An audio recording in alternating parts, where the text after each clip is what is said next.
জীবনে প্রথমবার মাকে ছাড়া বাবার সাথে আজকে বের হয়েছি। আজকে আমার দুই বাবাকে নিয়ে চলে যাচ্ছি হচ্ছে কিশোরগঞ্জ। আসলে দুই বাবা বলতে একজন হচ্ছে আমার বাবা আর একজন হচ্ছে আমার ছেলে। এখানে এসে তো দেখি প্রচুর ভিড়। এত ভিড় দেখে কেন জানি মাথাটা ভন ভন করে ঘুরতেছিল। বাসায় ফিরতে ফিরতে তো আবার সেদিন রাতও হয়ে গিয়েছিল। তো আজকে আমরা কোথায় যাচ্ছি, কেন যাচ্ছি সেটাই আপনাদের সাথে শেয়ার করব। আপনারা তো সবাই জানেন আমার ছেলেটা অনেক অসুস্থ। ওরে এত জায়গায় ডক্টর দেখাচ্ছি, এত চিকিৎসা করতেছি যে কিছুতেই যেন কোনো লাভ হচ্ছে না। আর তাই আজকে আমরা ওরে নিয়ে চলে যাচ্ছি কিশোরগঞ্জ এক ডক্টরের কাছে।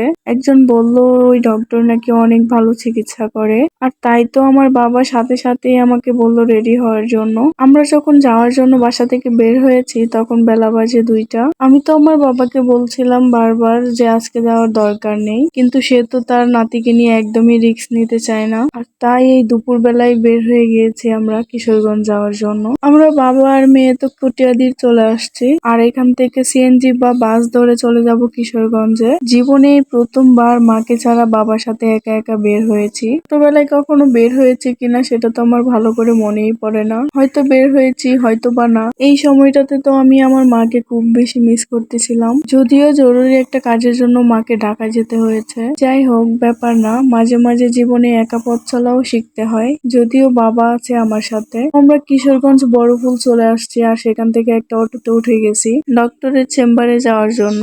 আমরা কটিয়াদির থেকে একটা বাসে করে আসছিলাম, আর বাসে উঠে কোনো ভিডিও ক্লিপ নেওয়া হয়নি। বাস থেকে নেমে একটা অটোতে করে এখন চলে যাচ্ছি সোজা ডক্টরের চেম্বারে। তো আমরা অটো থেকে নেমে গেলাম, চলে আসছি ডক্টরের চেম্বারের সামনে। ডক্টরের নাম হচ্ছে সুজিত দাস। আমার জানা মতে আমাদের কিশোরগঞ্জের প্রায় মানুষই সুজিত স্যারকে চিনে থাকবেন, কারণ উনি হচ্ছে একজন শিশু বিশেষজ্ঞ, একজন ডাক্তার, অনেক ভালো চিকিৎসাও করেন।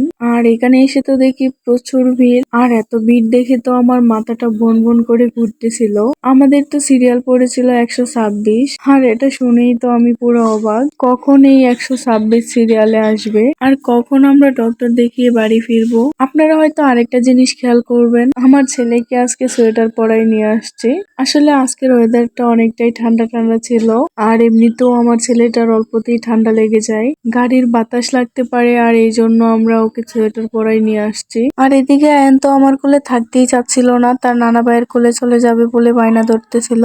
আর সেই জন্য আমি তার নানা ভাইয়ের কোলেই দিয়ে দিলাম ওরে। ওই আসলে নানা নানু বলতে অজ্ঞান। ওর পাশে যদি ওর নানা আর নানু থাকে তাহলে আমাকে মনে হয় যে প্রয়োজনই নেই। আর এদিকে তো আমরা অপেক্ষা করতে করতে পুরো হয়রান হয়ে গেলাম, সিরিয়াল আসার তো কোনো নামই নেই। তারপর একজন আপু ছিল, তাকে রিকোয়েস্ট করে আমরা তাড়াতাড়ি ডক্টর দেখিয়ে এখন চলে যাচ্ছি বাসায়। যদিও আমি কিশোরগঞ্জের মেয়ে, তারপরেও আমি কিশোরগঞ্জের তেমন কিছু চিনি না। শুনেছি কিশোরগঞ্জ মুক্ত মঞ্চে নাকি সবাই ঘুরতে আসে, কিন্তু আমার কখনোই সেখানে ঘুরতে আসা হয়নি। আরো এমন অনেক জায়গা আছে যেগুলো আমি জানিই না বা চিনিও না। যাই হোক, তারপরেও কোনো আফসোস নেই। আর এদিকে আমাদের বাসায় ফিরতে ফিরতে সন্ধ্যা পার হয়ে রাত হয়ে গিয়েছিল, আর প্রচুর বৃষ্টি হচ্ছিল, পুরো অর্ধেক ভিজে তারপর বাসায় ফিরেছিলাম। তো আজকের মতো এখানেই বিদায় নিচ্ছি। সবাই ভালো থাকবেন, সুস্থ থাকবেন। আল্লাহ হাফেজ।